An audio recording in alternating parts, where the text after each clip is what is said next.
How's that for a slice of fried gold? You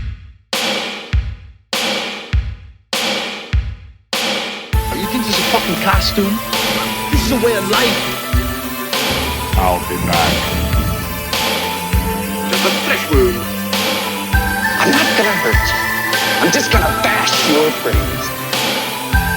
Take your sticking paws off me, you damn dirty ape! I'm sorry, Dave. I'm afraid I can't do that. It's alive! It's alive!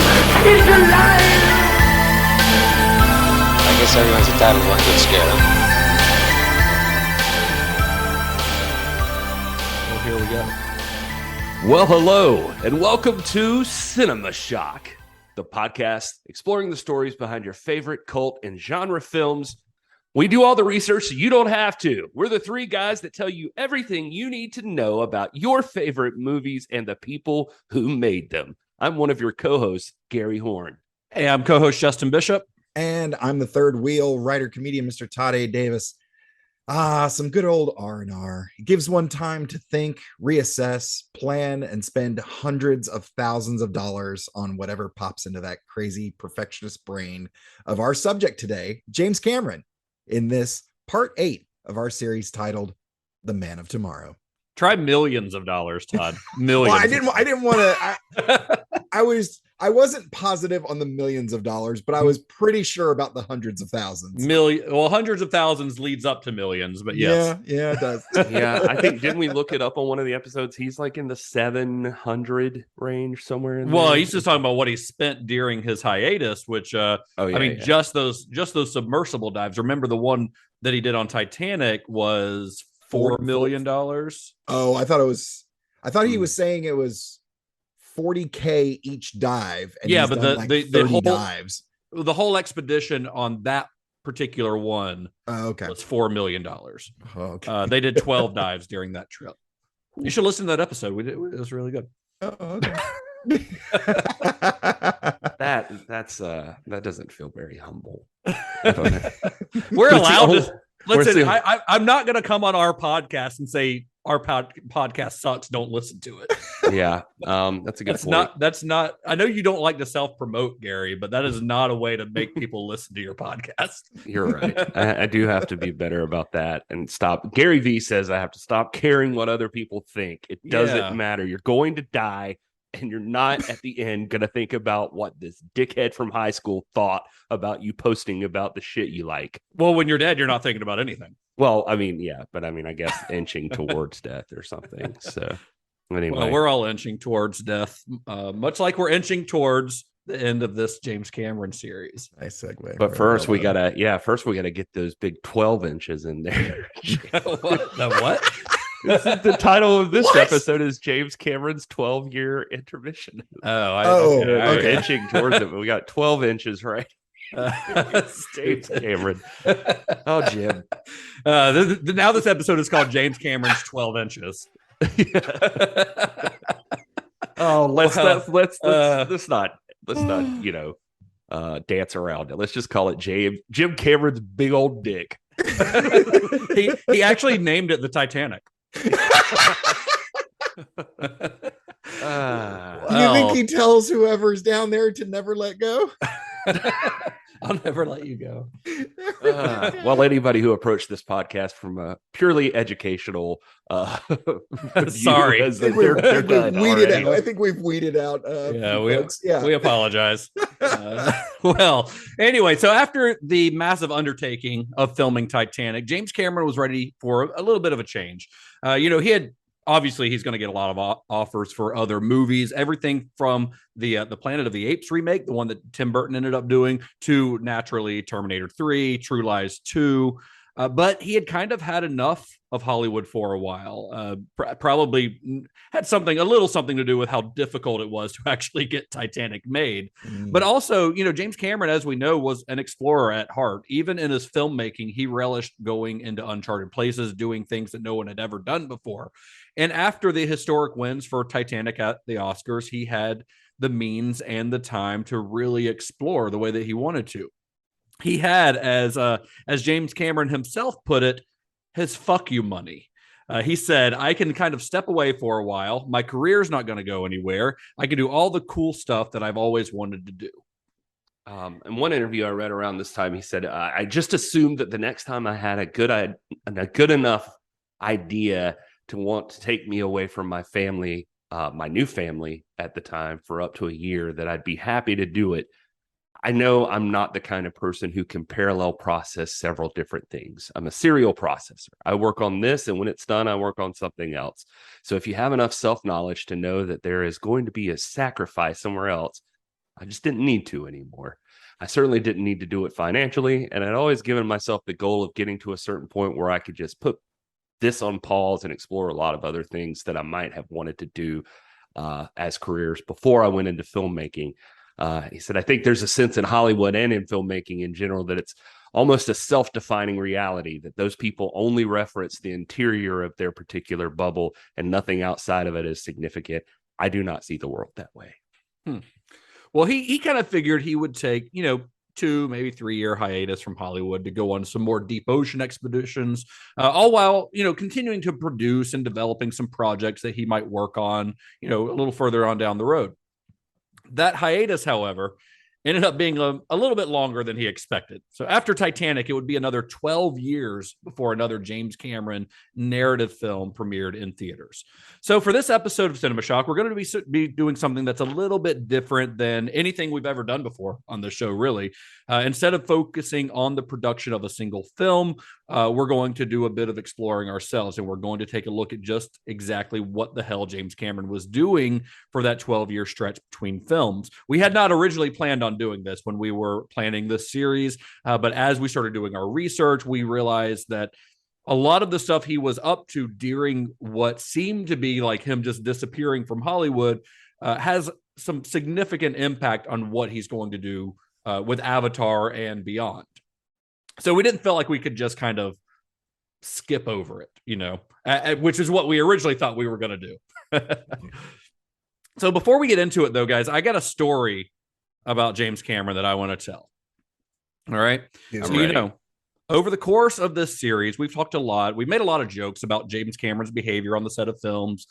He has a sometimes deserved reputation as a difficult guy to work for. He's intense, he's cocky, and he's a genius. And when you're all of those things, sometimes you can be a little bit difficult.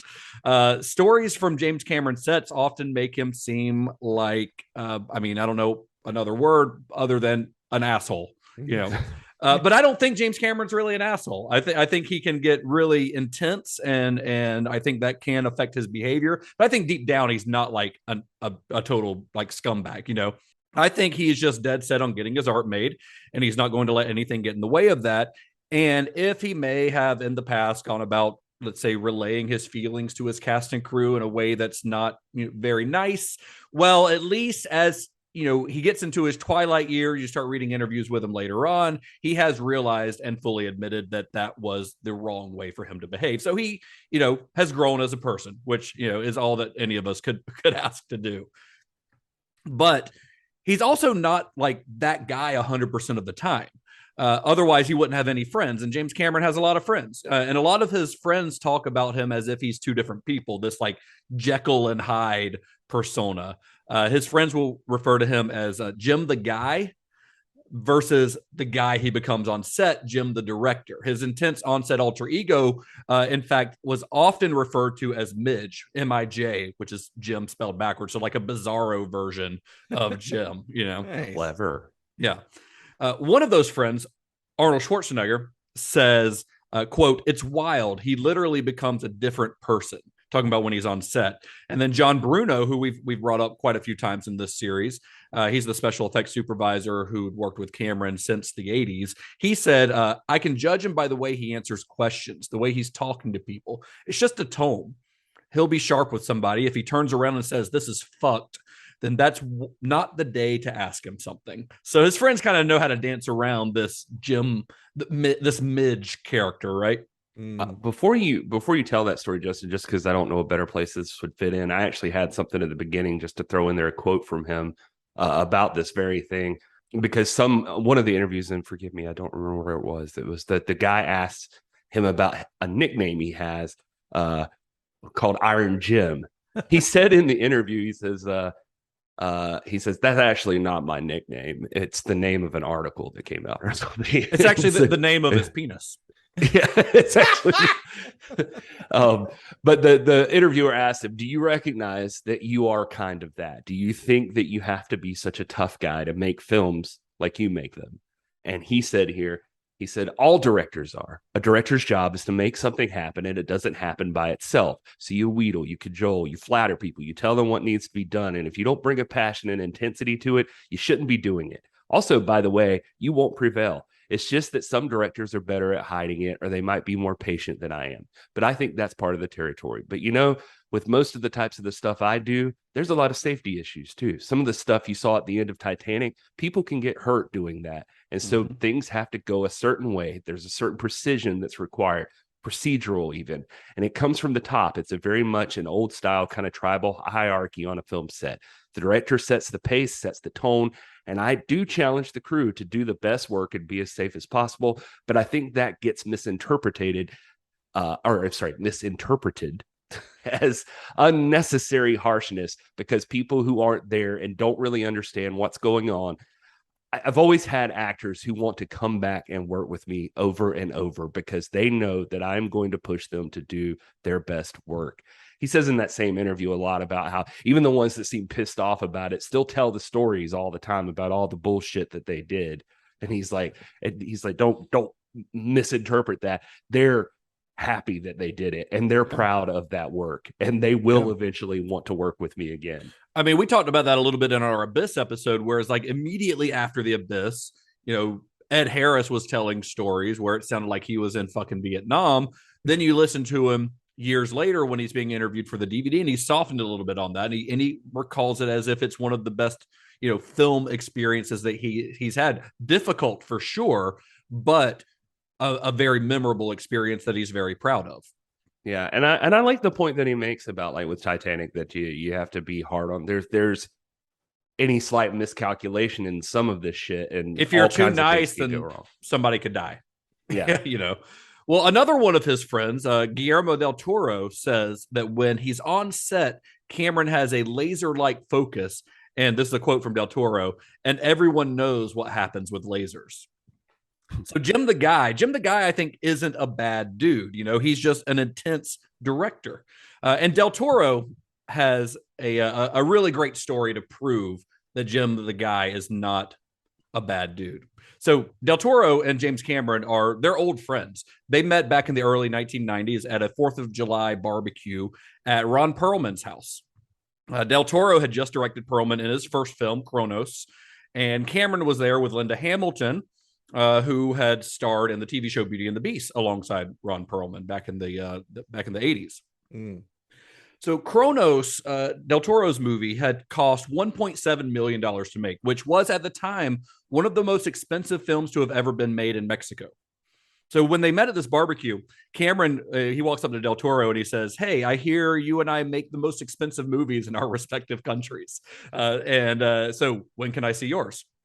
Well, a few months after that meeting, James Cameron became the first person in the U.S. to see Kronos projected on screen.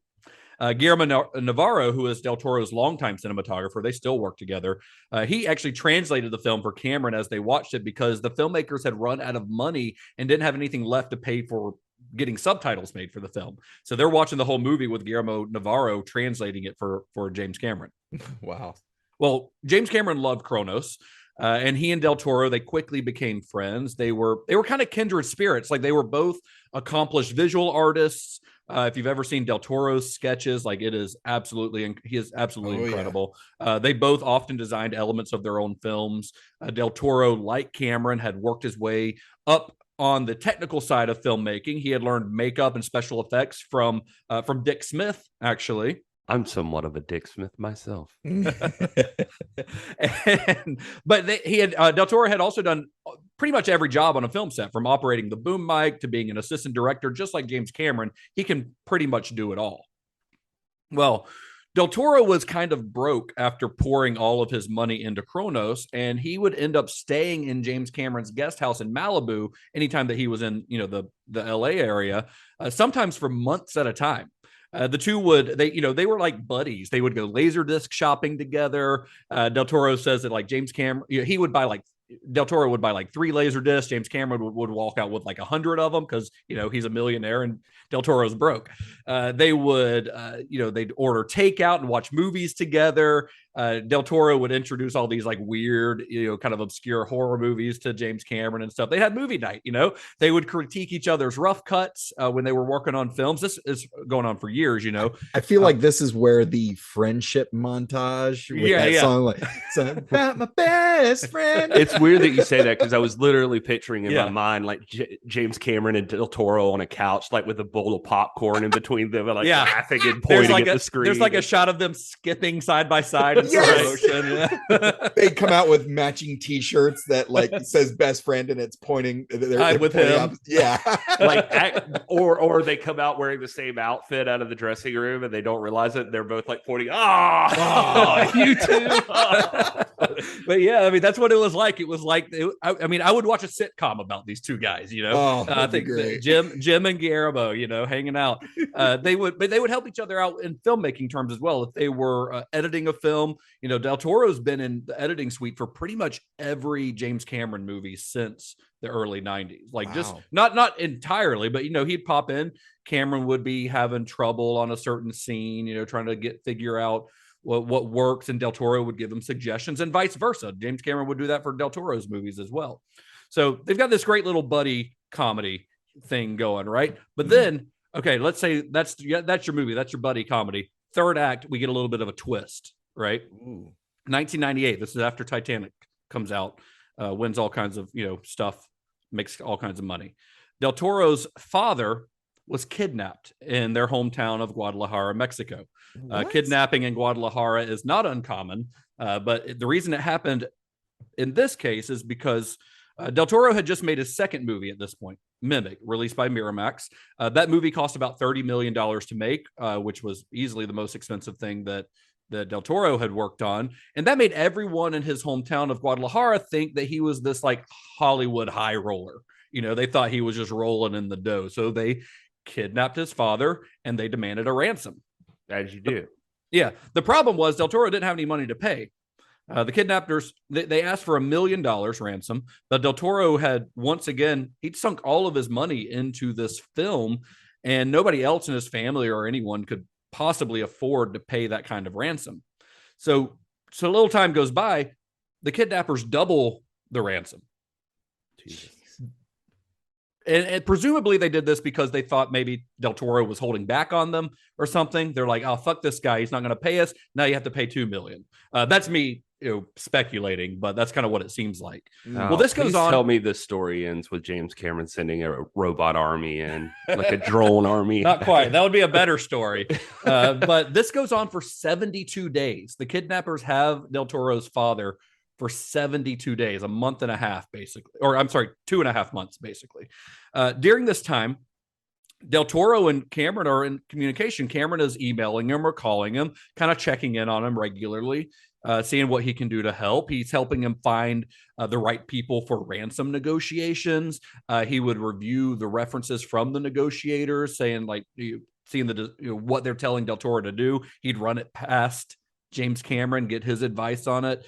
Some sources say that Cameron loaned Del Toro the amount of the negotiator's salary. Others actually say that Cameron gave Del Toro the full $1 million to pay the kidnappers. Either way, James Cameron had a major hand in saving the life of Del Toro's father. He gave him a lot of money to help get his father back. Nice. And they got him back.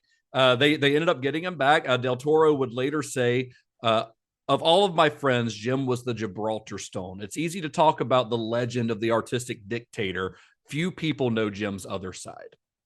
Oh, so after the incident, Del Toro ended up moving his entire family back from Mexico to the United States, and he later paid Cameron back the money that he'd loaned, and the two remain close friends to this day. So that's just one of the many adventures that James Cameron got into during his 12-year hiatus from directing. He's literally saved Guillermo del Toro's father's life. So let's get into what else he did during that time. So the year after Titanic was released, James Cameron left the special effects company that he'd founded with Stan Winston back in 1993. When he founded Digital Domain, his goal was to influence the development of CGI use in movies, because remember, that wasn't really something that was being done much at the time. And then he hoped to use the advances made by the company to make his own movies better. Pretty much the same thing that George Lucas had done with Industrial Light and Magic. You know, Industrial Light and Magic was created to make George Lucas movies better. But it's still a business that has to be run like a business. Of course. And while Cameron was undoubtedly Digital Domain's biggest client, there was a point where his own personal creative path started to kind of diverge from the company's business plan. The board of Digital Domain had started to become concerned about conflicts of interest between Cameron, the CEO of Digital Domain, and Cameron, the film director. So as CEO, you know, Cameron should be pushing for the company's growth as a business, but as a filmmaker, he wanted to get the most CGI bang for his buck. So those two things don't really coexist very well. Well, Cameron couldn't exactly go make a movie and then ask other effects companies to bid on work for his movies. He kind of had to use Digital Domain, but Digital Domain was becoming increasingly corporatized. It was, you know, we mentioned this before, but it was backed by IBM. It was also backed at this point by Cox Communications, one of the biggest communications companies in the country.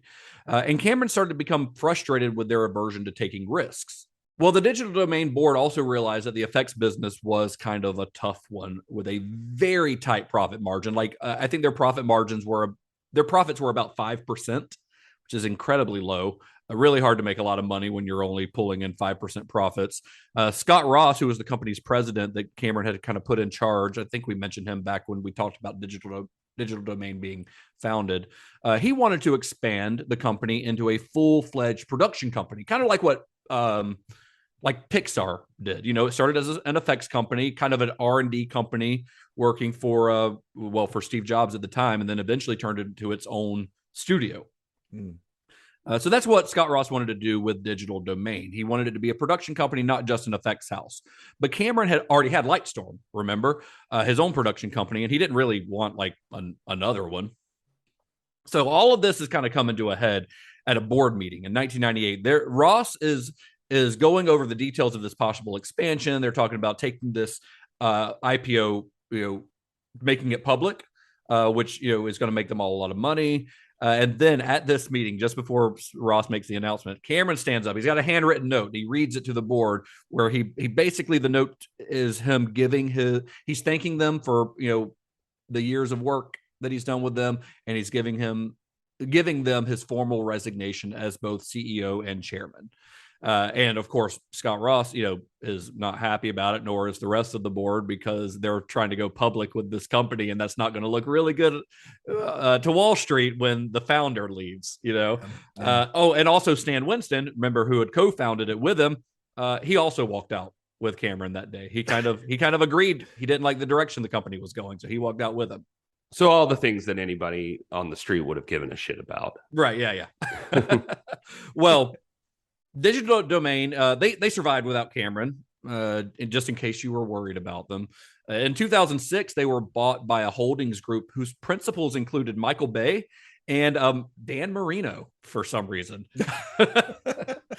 He's looking to diversify his portfolio. I guess so, yeah. Although Cameron would not use them when it came time to create the effects for Avatar that same year, in 2009, the year that Avatar came out, the company did actually receive its first Oscar nomination since Titanic for its work on David Fincher's The Curious Case of Benjamin Button. So, you know, they're still kicking. They're still doing well. But I feel like that's an important piece of Cameron's career, especially considering how effects heavy his next movie is going to be, and the fact that he's not using the company that he founded for it.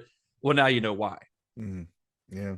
One of the crazy parts about Cameron, it seems like, is, I mean, and I say crazy parts, this is probably one of his benefits, is it seems like he doesn't get too attached to anything. Like he doesn't, you know, he's ready to cut it loose if he has to move on with getting what he wants done. Yeah. And so, I mean, I even say that with like, I remember reading some stuff about like film and everything, you know, like he's, you know, like a lot of directors like consider that an artistic choice now and stuff. And he was predicting like way early on, you know, eventually we're not even going to use film. We're going to call it film, but it's not going to be film. And And by Titanic being over, he was just kind of like, if I never use film again, I'll be happy. Like, Yeah. I'm fine. If I would have had the stuff I had on Titanic for any of my earlier stuff, I would have just done that. And Well, I mean, imagine if he were able to take that expedition to the Titanic with a digital camera where he didn't have just 12 minutes to shoot, and how much easier that would have been. right. And cheaper, much cheaper. I was about to say very, very cost effective. Yeah. And he was I very mean, much in, like even with the CGI, like coming up on Avatar, I was reading stuff earlier on with him, like way earlier on. He's so good at predicting things, but he was just kind of seeing that same thing of like, he's like prosthetics and that sort of thing are going to go away. We're going to update people's look with CG and that sort of thing. He's like, maybe, kind of the stuff we talk about. I mean, he seemed to imply, of course you might use some prosthetics, but you'll overlay it with some CG stuff. Right. But well, there's a reason that Rebecca Keegan named her book about James Cameron The Futurist. Yeah, exactly. So he I don't know. He just always seems on the cusp of things, and he's ready to let go, like whatever aspect of filmmaking he has to, or Yeah, he doesn't feel like he has just to hold on to it just because that's the way it's always been done. He's not that kind of guy. right. Well, around the time that Cameron was breaking up with Digital Domain, he was also breaking up with his wife. Oh, As you may remember, in our Titanic episode, we mentioned that Cameron had married his longtime on-again, off-again girlfriend and the Terminator star, Linda Hamilton. was And this they his got first married. wife? This was number 4. This is number 4 at this point. Like I said, anyway, he doesn't hang on to anything if he. Well, is this part of that? I don't know. Maybe. Well, they got married in the summer of 1997, and by the summer of 1998, the two had separated, and they filed for divorce the following December. Well, Hamilton, we mentioned this very briefly, I think, in our Terminator 2 episode, but she had struggled with a mood disorder and depression for much of her life and had begun seeking treatment for it in the mid 1990s. She and Cameron had kind of hoped that starting a family would help her find some stability. They had a daughter. I think her name's Josephine, if I'm not mistaken. But by the time Cameron emerged from his 3-year experience of making Titanic, where he was just laser focused on making that film, their marriage was a far from happy one. In fact, at the Oscars that March, the year that Titanic brought home 11 Oscars, the two were actually seen bickering on the red carpet, like in full view of the camera. And when a reporter later asked Hamilton if winning 11 Oscars had changed her husband, her reply was, quote, "He was always a jerk, so there's no way to really measure." Well, years later, in an interview with Oprah Winfrey, I think this is about 2005 or so when she had this interview, Hamilton opened up about her mental health struggles, how they had affected her marriages. And she said that by the time Jim and I were together, I was really spiraling out of control. I fought him. I fought everything about his life. I really said a lot of cruel, aggressive things to him, words that should never be spoken to one that you love. So this wasn't like Cameron's a jerk and that's why or he's cheating on his wife, although we know he has a history of that in the past. Yeah. This was really a situation where they were just it sounds like they were just not compatible, and largely because she was not in a place in her life where she could be a good partner. I mean, she fully admits that. Oprah just gets it out of them. Oprah will do that. Yeah, she's good at that. But no, like Linda Hamilton definitely is it's sad that she had to deal with this. Like even at the time of like Dark Fate, I remember like somebody tracking her down in New Orleans or something and doing an interview with her. She was like kind of a hermit, most of the time. And right. And that's pretty sad. But like she says that she knew who James Cameron was going into the relationship and they just weren't compatible people. One quote I saw, she says, he was all brain and work and I was all heart and living. He had guns next to his side of the bed, and I had crystals and fertility symbols next to mine. We were just really not meant to be together. Nowadays, we tease and play and have a lot of respect for each other. I think the man is an extraordinary director, and he's a complete genius. So she's like nice stuff about him now, but sure. And obviously she was dealing with her own thing too. He seems to mostly be on pretty good terms with all of his ex-wives. Actually, him and Gela and her. He congratulated her. He was like the first person to congratulate her when she won Best Picture, and they're still friends. And they worked on The Abyss together after they separated. Yeah, but sometimes people just don't need to be married to each other. That's why Todd and I divorced. Yeah.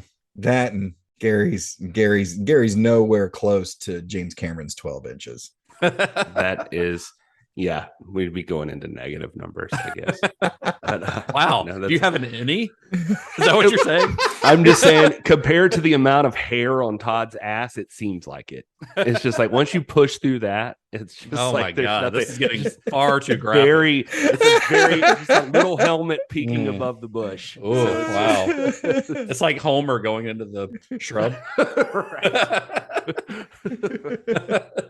Well, oh Lord. Okay, this is a graphic episode. It is. Why did we do this? Well, after Titanic, Cameron was eager to get back underwater to start exploring the ocean again, and he figured his best way to do this would be to sell a documentary about revisiting the Titanic wreckage, this time using new technology that would allow him to take the audience further into the Titanic. He also planned on packaging this documentary with a trip to the sunken German warship, the Bismarck. So he figured, hey, we're going to work with the Keldysh. We'll, knock out two with one stone. They're not that far from each other. I mean, they are. They're both in the same ocean, though. So it's a lot easier to do it that way. Well, Cameron had also at this time been working on developing some new 3D cameras with a guy named Vince Pace. Vince Pace was a technician and cameraman who had helped him build the underwater lighting system that was used on the Abyss.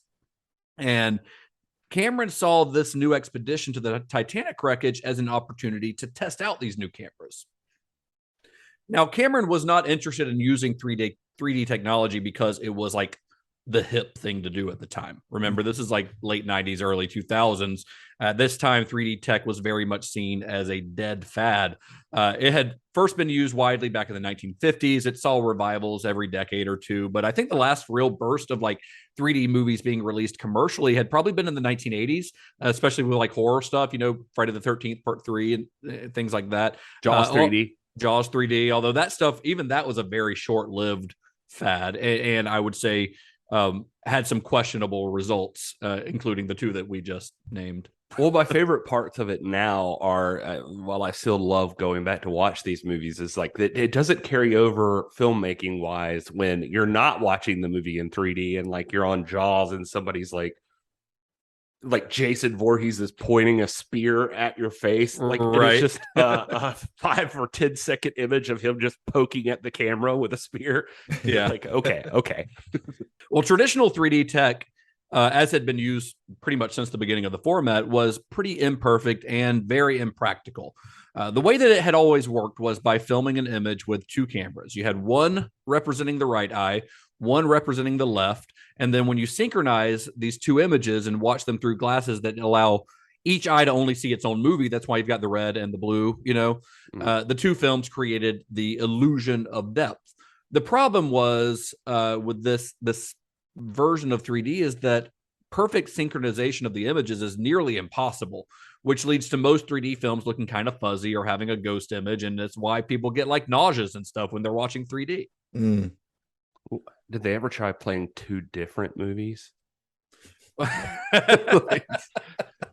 I'm sure they have, but that would be what is interesting. It? Like when that guy screened The Shining like forwards and backwards at the same time. Yeah. Oh, wow. Cameron had experimented with the tech before when he and John Bruno had made T2 3D Battle Across Time for Universal Studios. You remember that, guys? I went to that. I do remember. Yeah, it was cool. I went to it as well, like in the 90s. It was really cool. This kind of theme park ride, and it was like a 12-minute video that I think had like a $60 million budget. It had like the budget of a feature film, and I remember it being super cool. I also remember there being like an exoskeleton animatronic like in the theater with you. Yeah, it was like right below the screen or something. Yeah, I remember cool. that. Well, to make that film, Cameron had two heavy film cameras mounted together, which created this huge 450-pound package. So think of a camera system the size of a dryer. Jeez. Right? Like that's God. Yeah. So not a little unwieldy. And despite this unwieldy piece of equipment, Cameron was excited by he liked the way that the film turned out. He was excited by the prospects of 3D, and he set about trying to figure out ways to improve it, which we will, of course, get back to later on down the line. Yeah, once Avatar hits, it's just all 3D all the time. That's all we got now. Cameron. Yeah. Well, at the same time that he's looking into ways to improve 3D technology, Cameron was also working with his brother Mike on building smaller robotic cameras that would allow him to get into the nooks and crannies of the Titanic in ways that the ROV that he'd used on the film could not. Do you think Mike's ever just sitting around and just like, God damn it, Jim, just let me take a nap? Well, it took them about 3 years and $1 million for each of the two bots that they ended up using, which they ended up nicknaming Jake and Elwood. Nice. Blues Brothers. But I like it because I love you get Blues it. Brothers. Yeah. I mean, I know the reference. Yes. I don't know why they named him Jake and Elwood, but I do get the reference. Well, I'm glad you asked because, no, I'm just kidding. I don't really have an answer for this. Yeah, you did last time though. I did actually for Snoop Dogg. Snoop Dogg, but not Jake and Elwood. I think they just thought it would be cool. They just like the Blues Brothers, So most ROVs that could operate at the depths where the Titanic lay were pretty big, about the size of refrigerators. Those are like the ones that we see in Titanic. They're pretty large. Jake and Elwood, however, were only about the size of microwaves. And instead of relying on a big cable connected to the mere submarines as their power source, they relied on an internal battery. Also made a mean pizza. And they had this thin fiber optic cable that was about the width of a human hair that would send data back to the monitor. So a huge step up in technology compared to what they were using just a couple of years earlier, So cut to September 2001. Totally insignificant month. Uneventful. Cameron's back on a Russian sub. They're using the Keldysh again, same research vessel they'd used on Titanic. He gets back on one of the mirrors. He's heading down to the Titanic's wreckage site once again. This time, he brings Bill Paxton along with him to kind of provide a sort of layman's view for the documentary that he's filming. What's his name? Louis Abernathy is there as well. Remember the big bearded guy in Titanic? Oh, yeah. He's there with them. But in addition to them, they've also got several scientists and historians, including Ken Marshall and Don Lynch. Remember those guys who'd been the consultants on Titanic? Ken Marshall was the one who painted the paintings in the book that helped get the movie greenlit. Yeah. And he brought along John Bruno as well. John Bruno is actually credited as a second unit director or assistant director or something on the documentary. Mm-hmm. But John Bruno's there too. So he's got his buddies and he's got a bunch of scientists and Titanic nerds on the sub with him. Well, the footage that Jake and Elwood brought back is pretty remarkable. With these two miniature ROVs, they're able to see things that nobody had laid eyes on since 1912. They're able to get inside the ship, go through portholes. They find like a china cabinet that's almost completely deteriorated, but the china is still stacked and almost perfectly preserved. Like it's pretty incredible. Some of the stuff they see, some of the stained glass windows that are still somehow fully intact. Like the glass hasn't broken. Mm-hmm. It's really wild, like stuff that they could have never gotten on their previous expedition. But then as they're shooting this on their second dive, Elwood lost power. The ROV's battery actually exploded internally and it ended up, so it just died and it floated to the surface. It's inside of the Titanic at the time, so it floats up to the ceiling of Titanic's D deck and just kind of stuck there. Well, Cameron's not going to leave Elwood behind. For one, it's $1 million vehicle, but also like they didn't want it to be just another. They didn't want it to be like stuck in the wreckage. It didn't feel right for it to be like abandoned in the wreckage of the Titanic. Right. So the only tool that they had to get it back was another $1 million vehicle, the only other one in existence, which is Jake, the other ROV. Ugh. Otherwise, Cameron was going to dive down himself. Yeah, he was going to. I mean, he would have died. Yeah. But he'd have done it. But I was going to say, that doesn't mean he wouldn't have tried. He would have died very quickly.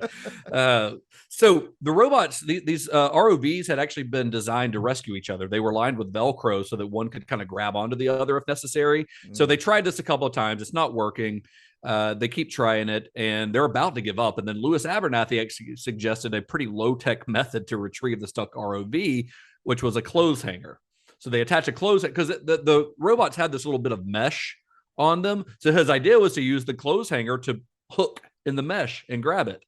And on their next dive, they made another attempt to retrieve Elwood, and they got it. Nice. And James Cameron's actually piloting it this whole time. Like he's controlling the ROV, so he's actually in charge of doing it. It makes for some excellent documentary drama. It does actually, because you see all of this in the documentary. It is very dramatic. Like it's some really cool footage that obviously they had not planned on that being part of the movie, but it works really well in the context. Oh, and also this is all happening on September 11th, 2001. Okay. So, about an hour into that day's dive, Cameron's his other brother, one of his other brothers, I think he's got like 4 of them. His youngest brother, John David, who was manning communications aboard the Keldysh, sent the Mir 1 a message that simply said, terrorist activity, World Trade Center, air travel stopped. Well, they didn't know what to make of that. They're like, oh, should we abort the mission? What's going on? Several miles above us in the real world. And his brother told him, do not abort the dive. Keep doing what you're doing. They continued their dive, but they could only kind of wonder what the hell, what did that mean? Can you imagine getting that message and not knowing what the hell's going on? Yeah. Not knowing that George W. Bush had directed a bigger blockbuster than you ever could have. Much more expensive, too. Yeah. Oh, what a terrible joke. No, it's a good joke, Gary. All right, thanks.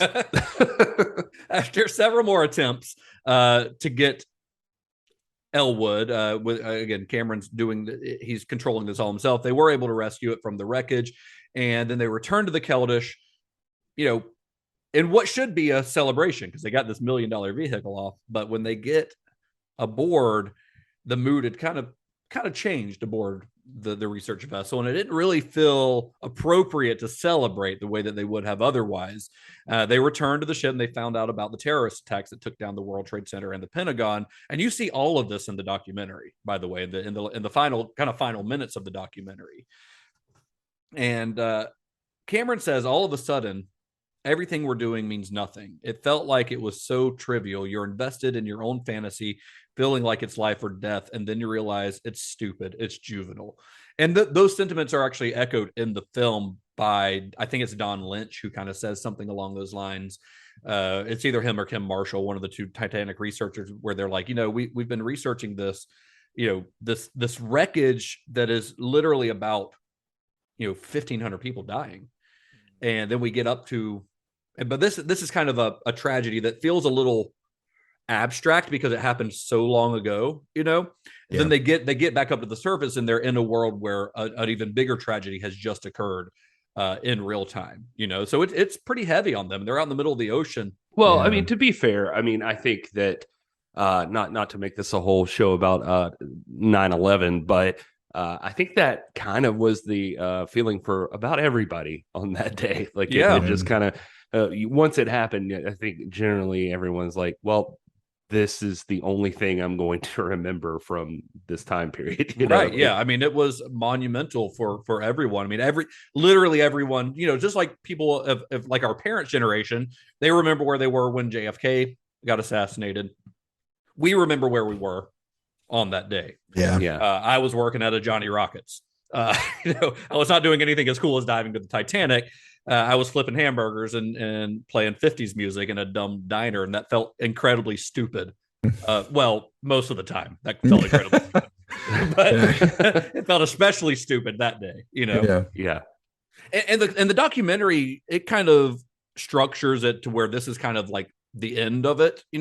They come up, it's on 9/11, but that wasn't in real life. That was not the end of their shoot. They after a few more days, they returned to dives. They made quite a few dives to Titanic after that. And you see that footage throughout the film. It's just edited to where, you've got Ken Marshall doing like a video diary. And he's like, yep, today. And he's saying his diary. He's like, yeah, today's September 11th, 2001. And then you're like, oh, what? Okay. And then they kind of get into it. But a few days later, they go back down. They shoot some more. But in light of recent news, Cameron decided he'd put off his expedition to the Bismarck. So they're not going to do that right now. And by the time the 2001 expedition to the Titanic was over, Cameron had spent 330 hours of his life down at the Titanic. That's more time than the captain of the Titanic had spent on the Titanic.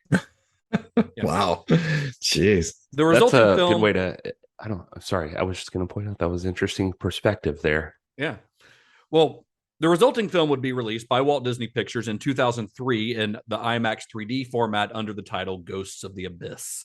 And it's really good. If you guys, I don't know if you guys had a chance to watch this one along while we were leading up to this episode, but Ghosts of the Abyss is of the documentaries that Cameron made during this time period, I think it's the best one. Yeah, I watched it actually. For some reason, I watched it before Titanic, before we even watched Titanic. But yeah, I remember loving it. I think Rolling Stone had like made a list of, you know, like they do their greatest albums, that they did greatest 3D movies ever and stuff, and this was on there like pretty high up, I think. Yeah, Nice. it's a really excellent documentary, and the footage that, I mean, I love the footage of the Titanic in the movie, but the footage that they get in Ghost of the Abyss is like 1,000 times better. And so if you're into that stuff that you see in the like first 15 minutes, 20 minutes of Titanic, watch this documentary, because you get even more footage, better footage. They've got better technology, but you also get a really cool behind the scenes look at how they got that footage. Like, it shows them working on the ROVs, working on the submarines. So all this stuff that we talked about in our first Titanic episode, all that technical stuff where they're going down to the Titanic, you actually get to see a lot of that in this documentary. So if, you know, I would highly recommend checking it out if you're a fan of that stuff. It's incredibly interesting, I think. Also, it, sorry to interrupt you, Gary, but also it's just a charming hangout with Bill Paxton for an hour and a half, honestly, because he kind of narrates it, and it really made me miss Bill Paxton. like watching the movie, I'm like, because this is not him acting, this is him just being Bill Paxton, and you're like, oh, that's what a charming dude. Like, there's a scene where he has to pee, and they hand him a bottle, and he like bashfully asked the other guy in the submarine to turn around so he could pee in the bottle, and it's very funny. He's very charming in it, and I miss Bill Paxton. For all the criticisms of his acting, you're just like, you watch it and you're like, this is just Bill Paxton. I love him. Yeah, he's just this guy. Side note: Toad the Wet Sprocket. Their lead singer Glenn Phillips wrote the song "Departure" that's used at the beginning of the movie. And but did James not Cameron, know we were going to have a Toad the Wet Sprocket reference on this episode. You never do, or on any episode. they just come out of nowhere. There was a song called "Nightingale Song" that apparently James Cameron was a really big fan of, that Toad the Wet Sprocket did. And so he tried to license it, and he wanted to use it for like a minute at the beginning of the movie. And they tried to charge him $5,000. And James Cameron said, "No, I am not paying that." So he just hired Glenn Phillips to write a new song. I love that. Called "Departure." That's great. For less than $5,000? For, I guess, less than $5,000. Or if he thought it was worth it just to pay the guy to write a song especially for them. Also, fun fact, one of let's see, I think since Piranha 2, the only James Cameron movie to not have a title that starts with A or T. What a dumb piece of trivia. The dude loves TNA. Yeah, there it is. That was good. And also, I meant to tell you this before we started recording, but just so you know, I happen to have, for each one of these films, not any TV stuff, just FYI, but for the films, I do have one, Somebody Needs a Nap. Oh, do you? Oh, yeah. All right. So you got one for Ghosts of the Abyss? I do. And, all right, let's hear it's it. Actually tough with some of these documentaries to get a 1-star. Like this one is a 1.5 star review. Because they're like, well, I still learned something, but right. But Mountain of Conflict here says, Cameron is the king of give me money so I can pursue my own hobby and you'll get something out of it. What is the point here, though? No, really. What is the value of this doc? Hearing Bill Paxton say, can you believe it? 200 times. Hearing just the two of us in a long scene where JC rescues a robot. I do like that needle drop. It's good. a short detour about biological life with no real deeper insight that you could take away. Paxton improvising comedy bits. Maybe I've seen too much of the Titanic DVD extras, but this is so pointless. It's clear that they had no real idea what the narrative should be, and to bring in Paxton because nobody would want to watch James Cameron for too long. Also, the recreation of scenes from Titanic with different actors, and even the scientists themselves, but using the ship for the movie is so clearly, we don't want to pay the original actors, so let's make it again, but bad this time.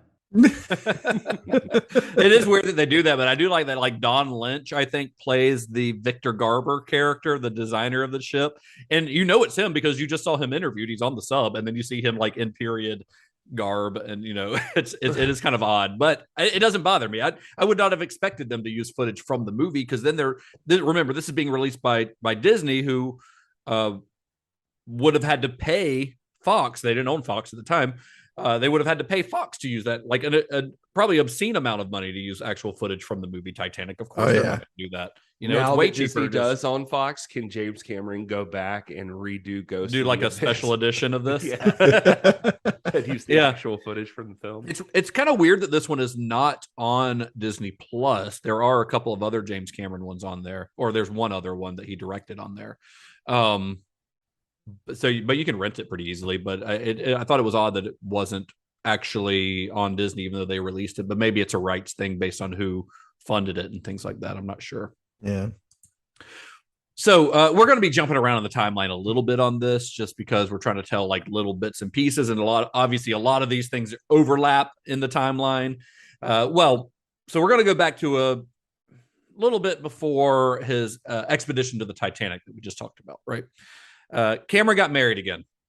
This time it was to Susie Amos. Susie Amos is the actress who played Rose's granddaughter in Titanic. And Amos, you know, she was not like a famous actress. She'd appeared in quite a few movies at this point. She was primarily either in very small roles in big movies or in big starring roles in very small movies that nobody's heard of. She had a son named Jasper from her previous marriage. She was married to an actor named Sam Robards, who is, I don't know anything about Sam Robards. I know that he is the son of Jason Robards, Jason Robards is a pretty famous actor from back in the day, but I don't know anything else about him. I think when you look him up, the most significant thing he's in is Spielberg's AI, and I can't place him. But Susie, you know, she was another one of those kind of adventurous types that Cameron was often attracted to. She could pilot a Cessna airplane. She could shoot a rifle, ride a horse. But she was also, as Tom Arnold would later describe her, a peaceful Earth Mother type who really brings out the best in Cameron and lets him be him. And unusually for an actress, and I think this might have been part of what James Cameron saw in her, was that she didn't really seem that interested in being famous. She didn't want to live that like movie star life. She would actually end up retiring from acting not long after she married James Cameron. By any account that I've found, and this could be wrong, but nothing I've found has indicated that the two had any kind of like affair while filming Titanic, you know, while he's married to Linda Hamilton, or engaged, I guess, to Linda Hamilton. But Bill Paxton would later say that I could tell that Jim was sweet on her.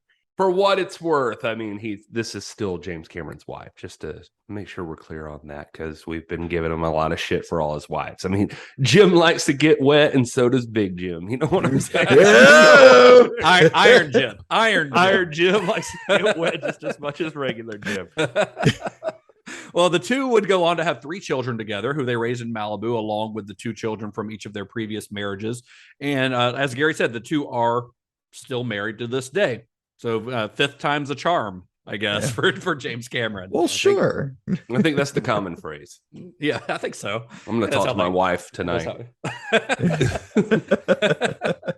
Well, Amos's final acting appearance is in the 1999 movie Judgment Day, starring Mario Van Peebles and Ice-T. Do you guys remember this movie? Judgment Day. 100% no.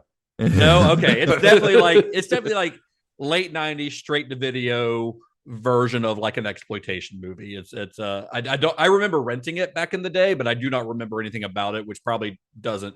The fact that it stars Mario Van Peebles and Ice-T probably does not bode well for it. I was gonna say, like, if Mario Van Peebles was in it, like, there's a good chance it was DTV. You know, good for Mario Van Peebles. He made a name for himself. He made a career out of it, man. You know, but after she retired, she kind of shifted her focus to environmental activism. And in 2005, she co-founded an independent nonprofit school in California that focused on sustainability. It later actually became the country's first vegan K-12 school with a 100% plant-based lunch program. The school is also zero waste and 100% solar powered, thanks to solar sunflowers, which are these like solar panels that kind of open up like a flower, where they've got all their panels that open up. And those solar panels were designed by James Cameron. Hell yeah, they were. Isn't that wild? Like, what the fuck can this guy not do? This is a theme for Jim Cameron. He's going to start trying to make the world a better place. This school is called the Muse School, I think. And that's why I wanted to make sure we focused on this, because this is relevant to what he's going to be doing down the line. Oh, 100%. But yeah, for Susie Amos, that I think this was an idea that she and her sister came up with. Rebecca. Yeah, her sister is the other co-founder of the school. Yeah, and this also led to them starting a program that's still going on called OMD, or 1 Meal a Day. She wrote a book around that. I think she's got a couple of books now.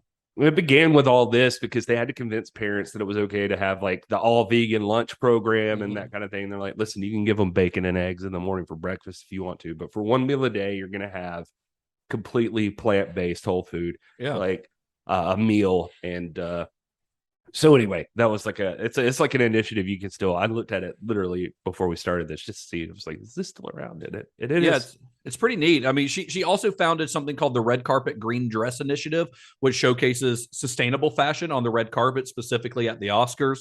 And we're going to. I wanted to talk about this because obviously Cameron's growing focus on environmentalism will greatly influence his writing on Avatar. And even though that school ended up being fully vegan, they didn't go fully vegan until after watching the documentary Forks Over Knives in 2012, which of course is even after Avatar came out. And then in 2014, they founded Plant Power Task Force, which is a fairly aggressive name for an organization that's focused on showing the impact of animal agriculture on climate change and the environment.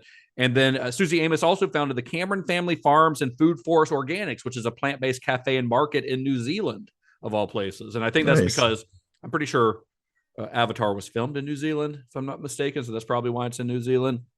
I like a lot of guys like Tim Ferriss and stuff like that. I just think they're fun. But one of his books is Tribe of Mentors, and James and Susie Cameron are in there. So I've been like joking about little things that I've read in there in the past. But their Tribe of Mentors is actually a pretty fucking cool book. Just side note, it's like he interviews like 500 really successful, productive people and asks them like the same 5 questions. And they all answer it. And it's just a book that is the answers from these people, and so you can just flip it open to anywhere at any time and just try to get inspiration from like somebody answering, or like just there's no order to it or anything. It's just like, oh, here's James Cameron and Susie Amos, what did they say to these questions? Anyway, their most gifted books at the time of the writing of this were The China Study and The Cheese Trap. The China Study is all about plant-based whole food, obviously. That was one of their big things. And The Cheese Trap, well, that's because cheese is always the thing that people claim is the hardest to give up. So all mammals have naturally occurring opiates in their breast milk for a reason, because it keeps addictive. Keeps the baby coming back to nurse so that it will thrive. But if you think about a human baby growing from 7 pounds to 18 pounds in a year, then you think of a cow growing from 60 pounds to 600 pounds in a year, you're getting that many more opiates in your body, and you think about it. So you're having a glass of milk or cream in your coffee, but when you have yogurt, they actually take even more of it and condense it down and stuff it into yogurt or cheese. It's like a block of morphine going into your body. These are all James Cameron quotes from the thing. This explains really why I like cheese as much as I do. Cheese it's 100%. I love cheese so much. Like I've got like Impossible burgers in my freezer like all the time now, but I still put cheese on them.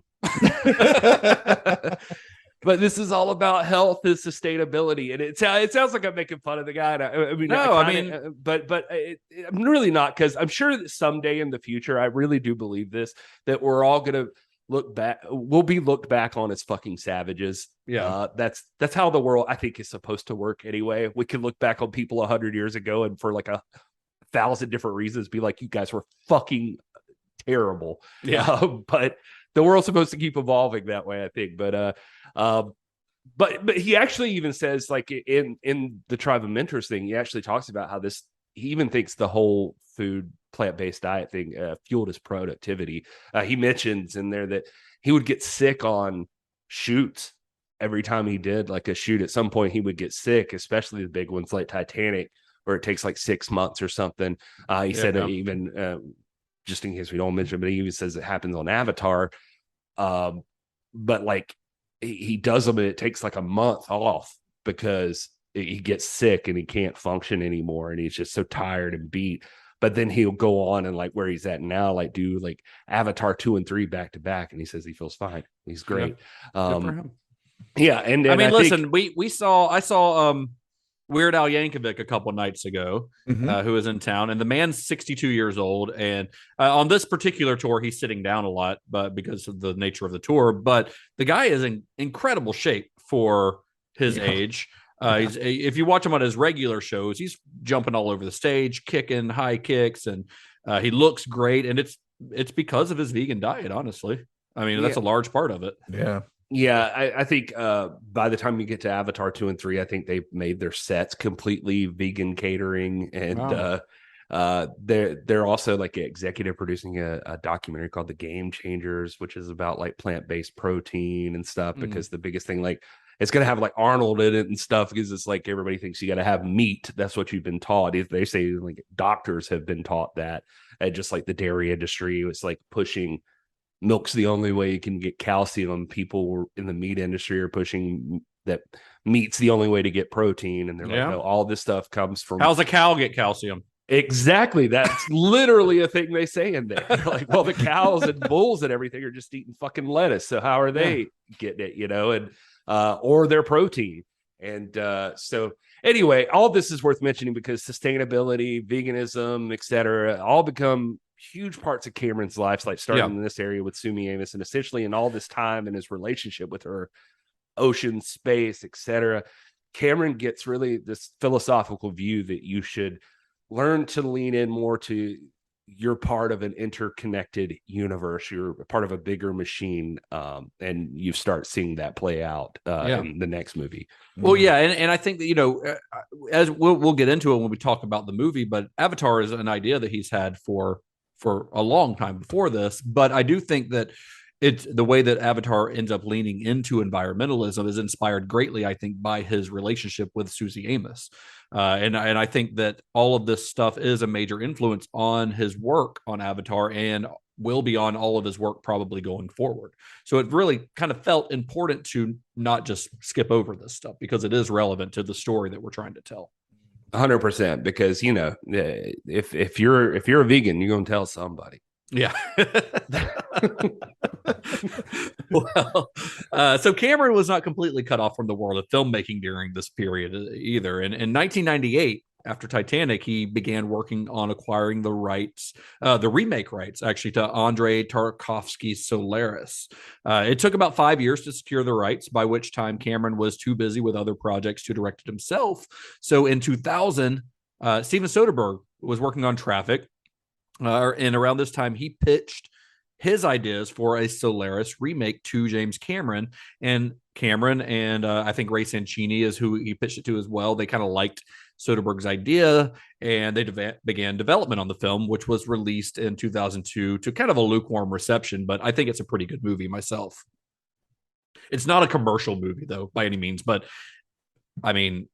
neither is Solaris, the original. I was going to say the original. I remember having that on VHS way back in the day, and it's not like a majorly exciting blockbuster movie. Wonderful movie though. And I think the remake, which George Clooney starred in, I think is really good myself. But yeah, that was one of the things Cameron produced during this time. Another post-Titanic project that he started work on in 1998 was called Bright Angel Falling. This was one where he was actually co-writing the screenplay with Peter Hyams, who was a friend of Cameron's. Peter Hyams is the director himself. He directed movies like Time Cop and Sudden Death, two of the best Van Damme movies of the 90s, in my opinion. Yeah, I was going to say like probably the two best, unless you count John Woo's Hard Target. Hard Target's also on that list. Yeah, he did The Relic, which I really like. End of Days, which I'm a huge fan of. End of Days. I remember us screened the podcast. We screened it at the Radio Room here in a couple years ago. That was really fun. Well, The script for Bright Angel Falling told the story of a massive meteor that was on a collision course with the Earth and the efforts of a team of astronauts to stop it. The script ended up getting leaked online before the film was ever before it ever went into production, and the project ended up being abandoned. But I kind of have to imagine that the release of Michael Bay's Armageddon in 1998, which was produced by Gale Ann Hurd, by the way, might have influenced that decision more than just a leaked script, because reading the description of what Bright Angel Falling is about, it's Armageddon. I mean, it doesn't say that they're oil drillers or anything, but it's the same movie. And didn't Deep Impact also come out that year? Right? Yeah, Another movie about an asteroid coming out that same year. It was that period of time where like the same kind of movie came out all the time. Like it was like I remember those, and like I was working in the video store, and you get like Volcano and Dante's Peak. Yeah, Dante's Peak. Yeah, not Dante's Inferno is a very different movie. I think Susie Amos might be in Dante's Peak, if I'm not mistaken, or something like that. You might be right. You might be right. Yeah. Anyway, I have a hard time believing that James Cameron would have written this as like oil drillers get sent to the asteroid, because I mean, he did oil drillers in the abyss, but at least in the ocean, there's oil there, and so like it's more plausible that they would be down there. Are you saying that like James Cameron is more concerned with the actual science than Michael Bay? I'm saying if you've never, one of the bright points of the career of Ben Affleck is going back and watching his Armageddon commentary, because he is like ripping the shit out of the movie the whole time. He's just like, what is this? Who the fuck would send these guys? Just like that is like literally his commentary. He's like, this is so stupid. Did anybody read this? Well, in 1999, Cameron was planning a 5-hour miniseries that was meant to show as accurately and realistically as possible the first human journey to Mars.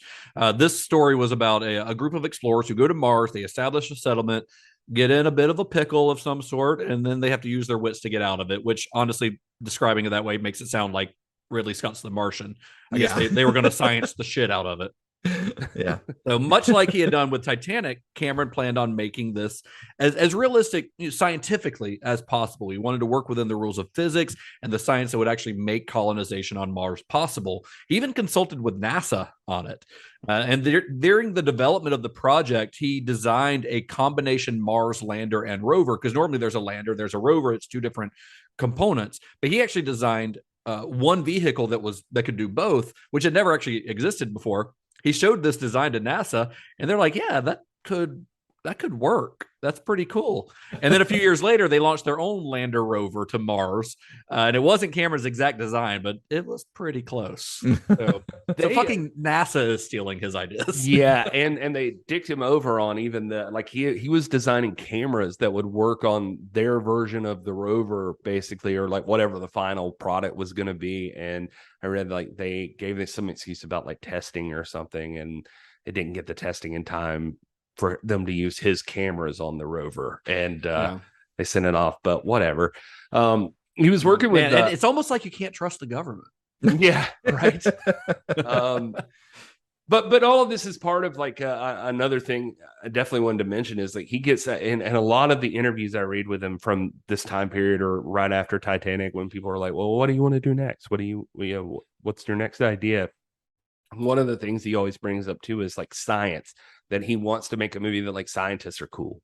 And it's not just like we're nerdy guys on a computer and just like, or whatever. Just I feel like he moved a little bit in that direction with Miles Dyson in Terminator, I believe that. He doesn't back down at all. Right. And so once he gets over the initial shock of the giant, Austrian robot in his house and a woman in fatigues trying to murder him, once he gets over that, he's in to the end, literally. Well, yeah, he's obviously concerned with the fact that like you want to present like science as being cool or like science as being important, which is like his whole career, the science and engineering, all the STEM skills or whatever. Like he's like like if you keep presenting them as fucking nerds the whole time, then that's not really helping anything. Right. But I gotta imagine for somebody maybe working the front desk at NASA, there's part of the, okay, listen, every now and then The phone's going to ring and it's going to be Jim Cameron. We don't have time to talk to him all the time. So just take as many detailed notes as you possibly can. Here's the file. We'll get back to James Cameron stuff. Just listen to him. Just keep saying, yes, that sounds good. And he'll just keep talking. It's fine.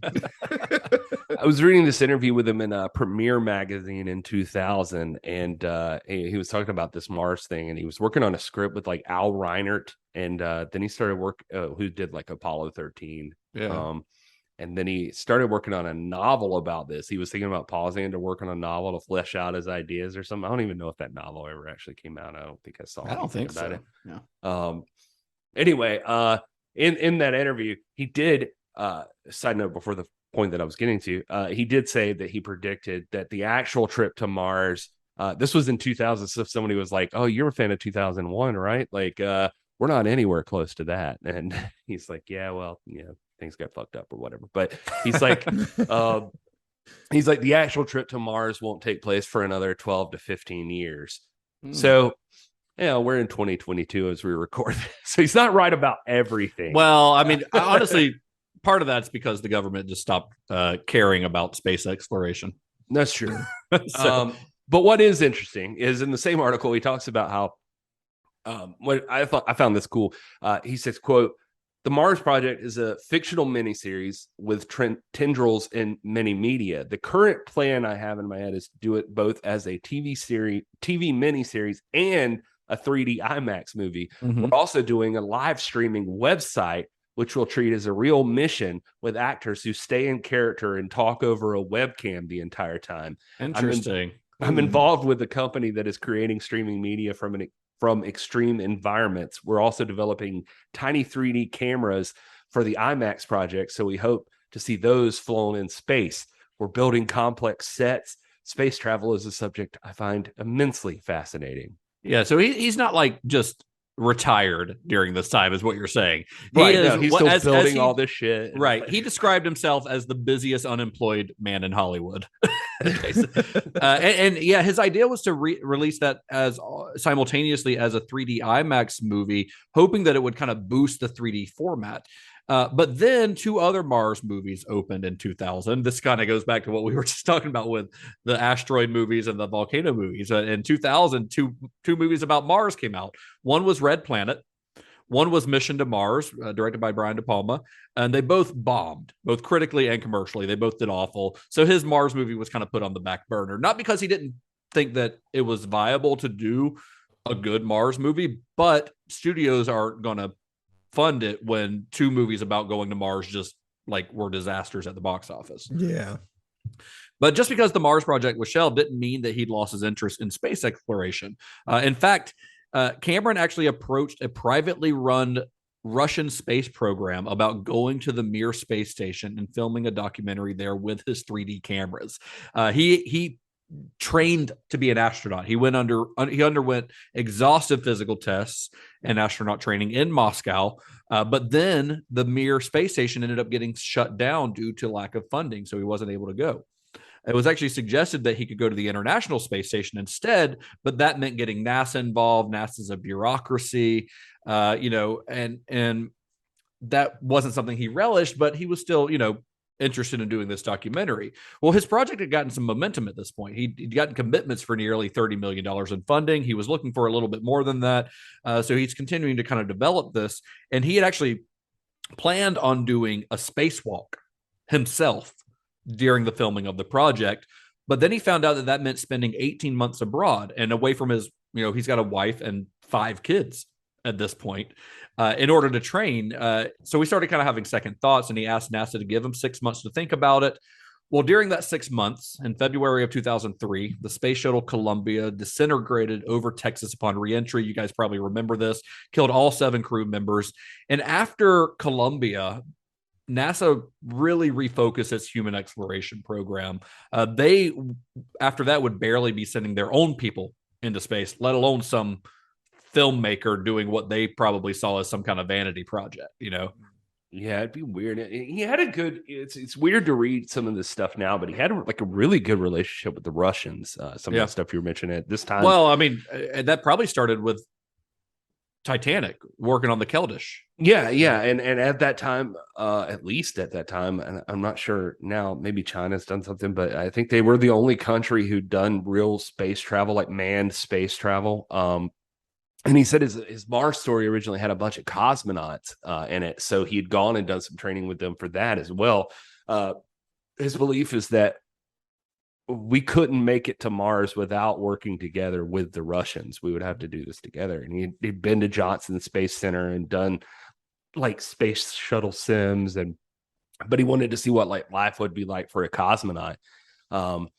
He talks about the centrifuge that they had over there. He wanted to ride in that because he thought it would be a fun experience to simulate a launch. And NASA doesn't take people off the street and let them just ride and stuff. So in Russia, you could pay to do it. So he did. And he just wanted to see how he'd hold up. And they're like, yeah, you'd be fine. He talks about in the Mars mission, like one of the things they could simulate over there was like, he's like, there's 2 high G events that take place in a Mars mission. One is when you launch from Earth. That's less interesting. The really interesting one is when you arrive at Mars, and the way that you're planning on doing it is you come screaming into the atmosphere and you pull like 7 or 8 Gs in order to slow down from interplanetary speed so that you can land on the planet. You do that after 6 months of being in weightlessness. It just feels like your body's being crushed out of existence. Yep. So I wanted to know what that felt like. Wow. That is a literal quote from James Cameron.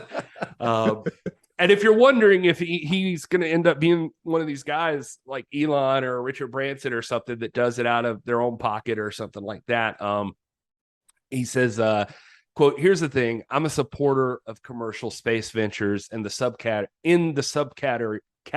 of space tourism. I personally don't think space tourism is how we're going to get to Mars or get back into exploring the solar system or even get to the stars.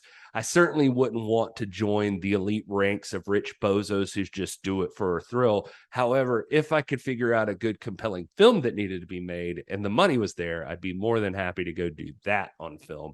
I told NASA Administrator Dan Golden, if you need somebody to tell a story about the International Space Station, you can sign me up. Nice. Well, yeah, I mean, his relationship with NASA continued even after this space mission kind of got canceled. In 2002, he became a member of the NASA Advisory Council, which is kind of a council of non-working astronauts, I guess you would say, who advise NASA on certain things, where he got to hang out with guys like Buzz Aldrin and John Glenn, and some of the world's most renowned scientists and engineers. He became like a spokesperson almost for NASA. Like one of his roles being on this advisory council was to like go around speaking about space exploration. And he also helped design a 3D high def camera for NASA for them to take on future Mars missions. Nice. Yeah, maybe that was the same one from the rover. And he's also a member of the Mars Society, which is like a nonprofit organization that is lobbying for the colonization of Mars. I assume he thinks we have to escape this planet at some point. So he's probably right. He's like just trying to get my house over there. Just planning ahead. Yeah. All right. So moving on back down to Earth, I guess. So we mentioned on a previous episode of this series that I think maybe on one of our Titanic episodes, maybe Cameron he's always liked to keep kind of a running list of ideas on his computer. He might read an article, or he might meet a person that kind of inspires him, and he'll sketch out some possible scenarios. Some of these scenarios are a few words long. Some of them might be a page or two, kind of a description of character and plot, things like that. Well, one of those ideas on his list that dated back to the 90s was a 2-word phrase. That's all it was. It's an experimental girl, which is not going to be what you think it is. I mean, it could be. Cameron had been looking for a project to do with his buddy Charles Egley. I think that's how you say his name, or Chick. I think it's Chick Egley is what he goes by. Well, Egley and Cameron, their friendship had gone back to the Corman days. Egley had actually written Piranha 2, and they had bonded over, I guess, the trauma of that project. But he goes on to become a television producer, working on shows like NYPD Blue, Murder One, like pretty successful guy. Well, around this same time, 20th Century Fox was urging Cameron to try his hand at creating a television show. And Ray Sancini, who's the president of Lightstorm, kind of encouraged him to give it a shot. She thinks that it's going to, it'd let him be creative with, I guess, lower stakes than doing like a, $200 million movie. Mm. So Cameron and Egley, they set their own production company for the sole purpose of producing a television show. They gave it the very clever title of Cameron Egley Productions. And they started working on possible scenarios for a TV show, eventually settling on Cameron's experimental girl idea, which would later be given the title Dark Angel, which is not the Dolph Lundgren movie, unfortunately. I tried to look it up and ran across that one, so that is disappointing. I believe it's streaming on Shudder right now if you want to watch it. Perfect. One of the things that Cameron loved about this too, by the way, was just that it allowed him to keep his creative fiction writing and producing going too. It exercises that muscle because there was a plan involved with this, especially when his miniseries idea hit him to like try to break into TV and see if he can do some stuff there. But in this, all this space stuff, I mean, the one thing is like, how interested he is into like traveling into the actual environments, but you can't do that in space. Like, it's all got to be like documentary style. If you're going to do anything, you in a space station, you got like 3 people and 2 of them need to be astronauts or something. Right. So yeah. It's a little difficult. Yeah. So it's like, he's going to be up there. He's just going to be shooting stuff from an artistic perspective because astronauts aren't trained to shoot stuff artistically. He says they're like maybe programmed to think the exact opposite way. So anyway, there's this balancing act, and he can't while he's doing the space stuff, he can't also be working on his fiction stuff and lining up shots every day. But this gives him like kind of the balance he's trying to find of like sending creative stuff in and learning to compromise with other creative people. And if you're wondering, by the way, how he gets all of this shit done, like in one interview where he's talking about a little bit about this, he says, it's madness. Plus, I have a new baby at home. It's a juggling act. And the key is to have good teams on each one of these activities that are self-sufficient. When I'm not there, you can mesh with me creatively. And they need to know how to reach out and get what it is they need at the right time in the right way. I have video teleconference capability at my house and at my offices. So I spend a lot of time video teleconferencing, which is almost like being there, but it's much more effective in terms of time management. And this is all an issue of time management, which is a curse when you are interested in so many things like I am. You only have so much time on this planet, though, so you got to make it count. Might as well spend, a decade and a half between movies. Yeah. Right. Well, this show, Dark Angel, is set in a dystopian future in the apocalyptic year of 2019. They were just off by 1 year, honestly. Yeah. Terrorists have set off an electromagnetic pulse that's destroyed nearly all computers and communication systems. And the show's main character, her name's Max Guevara. She's a genetically engineered or a genetically enhanced, rather, super soldier who escapes from a covert military facility as a child. And Max, she's another in a long line of strong female characters in Cameron's work, and was actually greatly inspired by the manga Battle Angel Alita. So over 1,000 actresses were considered for the part of Max, but the role would end up going to Jessica Alba. Alba, it was. Alba was not very well known at the time. She'd done a few parts here and there, but she'd been acting since she was about 13. I think she was 18 when she got cast in Dark Angel, and she had kind of found that her exotic looks. She's part part Dutch, part Hispanic. She's a melting pot, and she looks very exotic. But that had kind of prevented her from getting lead parts in a lot of movies, the kind of stuff that she was going for. And she was actually on the verge of giving up acting if she didn't land the part in Dark Angel. But God bless Jessica Alba, though. Yeah. and Cameron actually, he didn't like her audition at first, but there was like something about her that he liked. She had like an energy that he liked, and he actually thought her exotic looks like were beneficial to the show because he kind of saw and sees the future as being biracial. Did he see Idle Hands that came out in like 99, I think? Because I saw that one and she answers the door in her underwear, and ever since then I've been in love. So, by the way, I was the same age as her, and Hey, am the same age as her. So you might be a year younger, or so I might be like a little younger than Yeah. her. And I know it sounds creepy. I saw like Craig in our Discord mention the She-Hulk thing. Like Yeah. some people are appreciating a strong, empowered woman, and I'm in it for because I want a muscle mommy. But no, I can appreciate all things. I'm multifaceted. in You this are, way. yeah. you are Legion.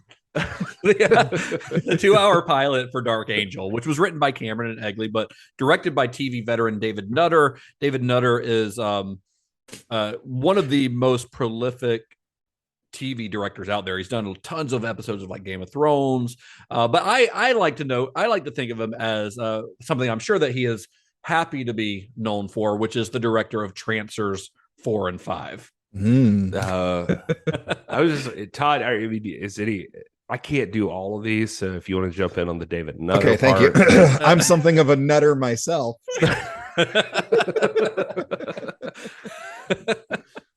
Well, this 2-hour pilot was a $10 million production, which by TV show standards is pretty extravagant. It's about double what was average for a TV pilot at the time, but pretty small potatoes compared to most things that James Cameron had done up to this point, everything after the Terminator, at least. And unlike other Cameron productions, it actually came in on time and on budget. Nice. And the show debuted in October of 2000 to great reviews and a pretty considerable audience, thanks in part to its lead-in. It actually came on right after that 70s show, which was a big hit at the time. So, as often happens in TV programming, you schedule a new show after a hit, and then the audience just leaves the channel on. And so Dark Angel did pretty well, but its audience dropped thanks to Fox's schedule shuffling. Fox always does this fucking shit. Yeah. And it ended up being on like that Friday night death slot, Fuck you, Fox.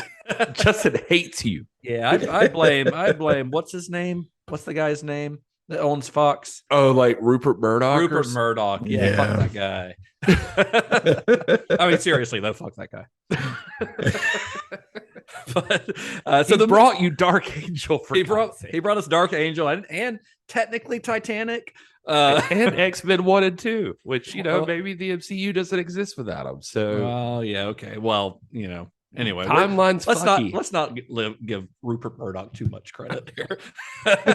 He also brought you Donald Trump. He also gave us Tucker Carlson, and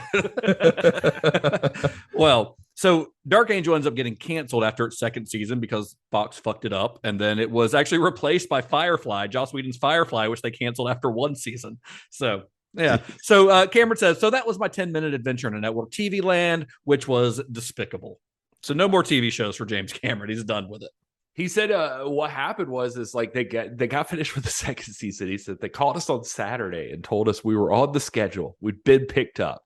We got together for Saturday season night. 3. For season 3. Yeah. He said we got together Saturday night. We all celebrated. Sunday goes by. Monday morning, we get a call saying, never mind, you're not on the schedule. It's been changed. I've never heard of that. But then I'd never been around television. We were supposed to be on a plane Monday to go to the network up front in New York on Tuesday. They called us on Monday and told us not to go. I was so pissed. That's rude, honestly. Yeah. But yeah, and you can find synopses of what season 3 and going forward was going to be like, and it sounded like it was going to be really cool. And I think there were even a couple of Dark Angel novels written that continued the story after the show. I mean, not to give the guy too much credit, but it seems like he was already on that on the verge of doing those things where, like, this was that period before, I don't know when the exact TV show was, not to get on a tangent about this, but where like episodic TV became more like serialized, like storytelling, that a whole season is a thing. But probably around 2004. Yeah, like when Lost. I was gonna say Lost is probably the one. Lost was the big one. I mean, it had been done a little bit before that. Alias did it to an extent, which is also J.J. Abrams. And the X-Files had done it periodically. Like there were Monster of the Week episodes, and there were the episodes that were kind of the overall arc, but there were more Monster of the Week. So it had been toyed around, but not like a whole kind of season arc, which is kind of what Dark Angel did. Well, I was going to say, like, so I admittedly, I did not actually watch Dark Angel as much as I profess my love for Jessica Alba, but the way he described it in this one interview I was reading, where I got that quote from, was that he was saying that they had told one story basically over season 1, and they had told like another story over season 2, but by season 3 they were going to kind of try to incorporate both, that like this had been part of a larger story arc that was happening, and that kind of thing, which I thought was interesting. It seemed like he had that idea that's like, okay, well, we could stick people in, if they'll stick with us for a few seasons, we'll like make this all count as one large story. And which is something that will play out, but at the time was, pretty innovative. Props to him for doing that too. Sounds like something they did on Star Trek Enterprise. Well, a little bit. Okay. I mean, we'll see. Fuck you guys. I don't. I'm just. I don't know. Well, you know what? The way you can know that for sure is by listening to the Computer Resume podcast. There you go. Nice. Good save, Gary. Well, after having delayed it a year earlier, in May of 2002, Cameron embarked on an expedition back to the Bismarck to film a special for the Discovery Channel. So the Bismarck, if you don't know, is a fairly famous World War II. If you're into like history stuff, I guess fairly famous. Just not something people talk about in regular conversation, probably. But the Bismarck was a World War II era German battleship that had been sunk off the coast of France while trying to escape from the Royal Navy. It was considered pointed out to me like why I never got dates in high school. Because that's how I always led with conversations. Yeah. Have you heard about the Bismarck? Did you know about that? Well, I mean, this was considered like the most advanced warship ever created. Much like the Titanic was kind of touted as this unsinkable, most advanced ship of its time. So was the Bismarck, only it was a battleship, not a luxury liner. And when it was sunk, 90% of the ship's crew, which was about 1,995 men, with an average age of about 20 years old, all went down with the Nazi superweapon. The wreckage was first discovered in 1989 by Dr. Robert Ballard. He's the guy who had discovered the Titanic's wreckage a few years earlier and had filmed that documentary, whose footage actually inspired James Cameron's own Titanic expeditions. We talked about that a little bit on our Titanic episodes. So Cameron brought along, like he did on his Titanic expedition, a group of historians. He also brought along 2 German survivors of the battle. And there had actually been some controversy as to how the Bismarck actually sank. So during the war, the ship destroyed the Hood. The Hood was one of Britain's best ships. It was kind of the crown jewel of the Royal Navy. And it killed all but 3 of the 1,400 plus men aboard that ship. And by the way, this is right after the Bismarck has it left port like 7 days ago or something, right? This is on its first voyage out. It was built in secret. It's going out first trip out, destroys the Hood. It becomes this big rallying cry, sink the Bismarck, that Winston Churchill and England are using this as like motivation for the English people in the war. So a few days later, the story goes, the British Royal Navy gave the ship a pounding. They got in a firefight, and it ended up sinking the Bismarck, sending it 3 miles below the surface of the Atlantic. But some of the German survivors claimed that it wasn't the Brits, but the Germans themselves who actually sank the ship. It was certainly wounded, and what some of the researchers in the film call tortured by the British, but wasn't actually sunk because it was essentially an unsinkable ship. But they didn't want it to be boarded by the Allies, so the Germans sunk it themselves. So that's the other side of the story. Well, Cameron, using his ROVs, is able to get images of parts of the ship that had not been seen since it sank in the 1940s. And he's able to put forth theories on exactly what happened to the ship. He noted that that none of the torpedoes or shells had penetrated the second layer of Bismarck's inner hull, and that the British torpedoes hadn't actually caused any significant flooding on it.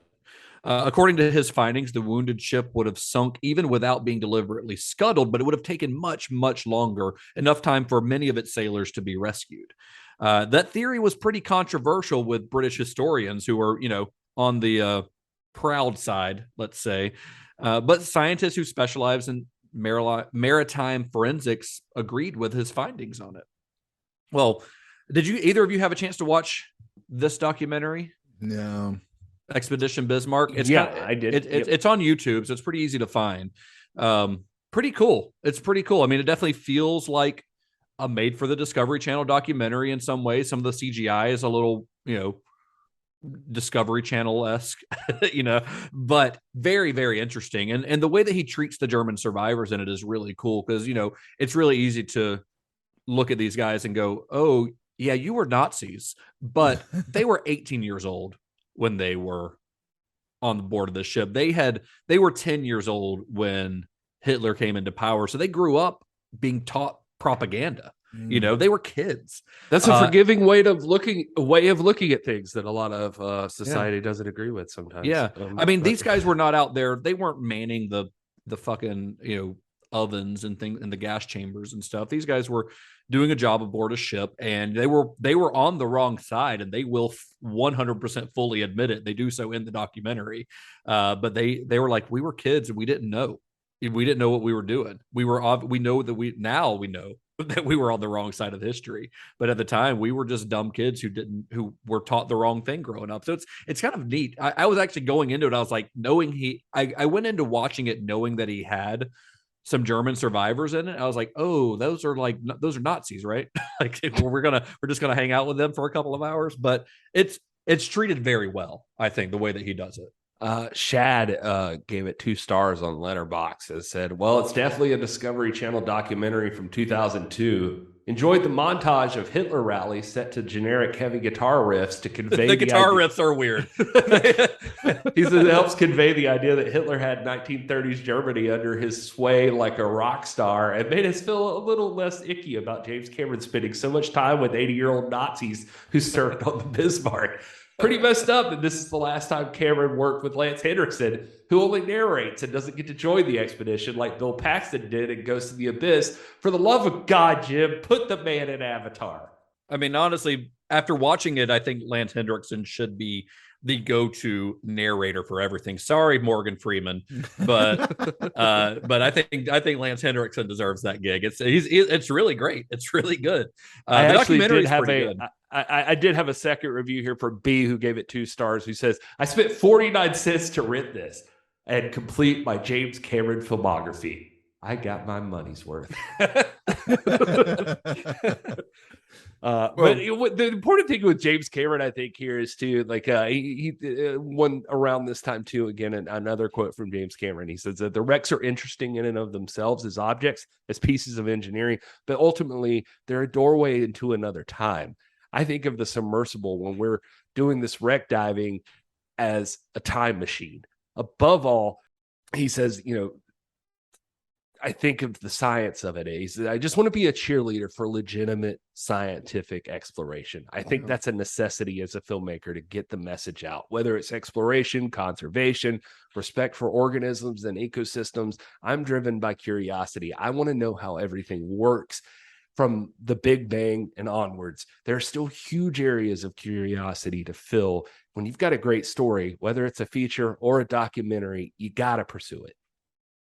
Yeah, and the documentary was really well received when it aired in December of 2002. It did well for the Discovery Channel.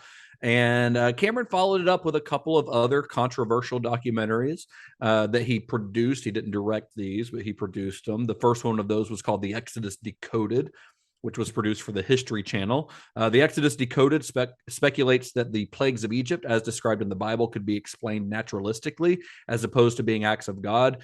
I watched this. It is incredibly interesting.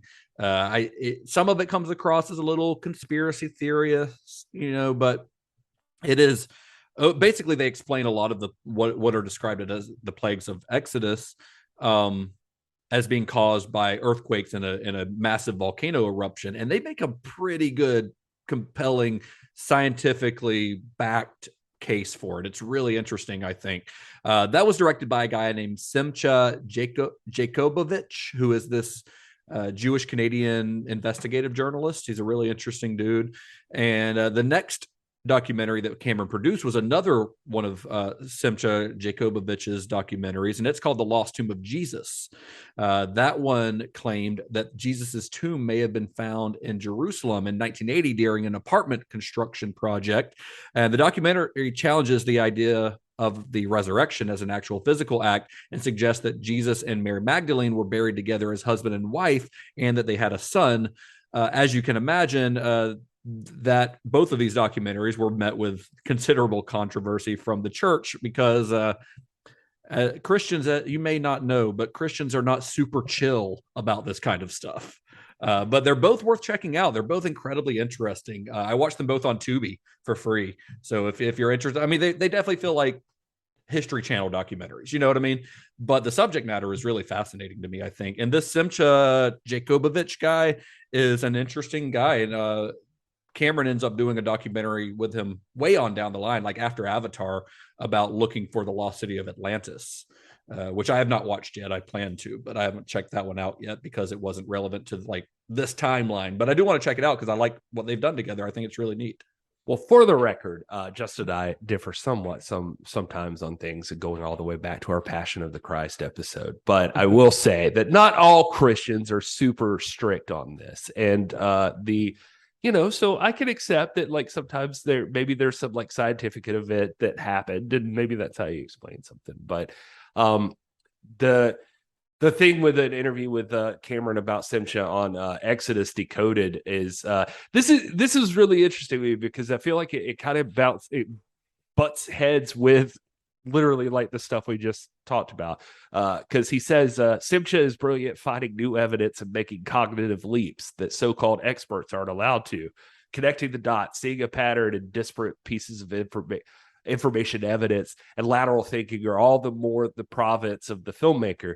Here we found evidence that may set the Exodus clock back 200 years. We can shove this film in the experts' faces and start a dialogue. History is often told by the victors. It is edited by subsequent rulers who chisel away at it to show themselves in a better light. History is a moving target, and we should not be afraid to be provocative about it.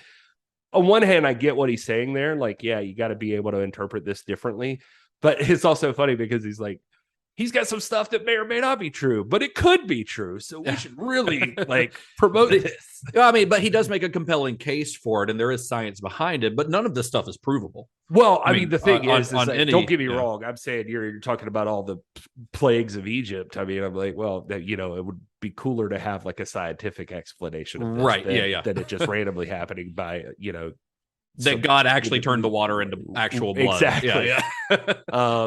But Contagious writes half star on this one. Hallelujah. I've never seen someone manipulate evidence and misinterpret historical tablets to fit their narrative before. Wow.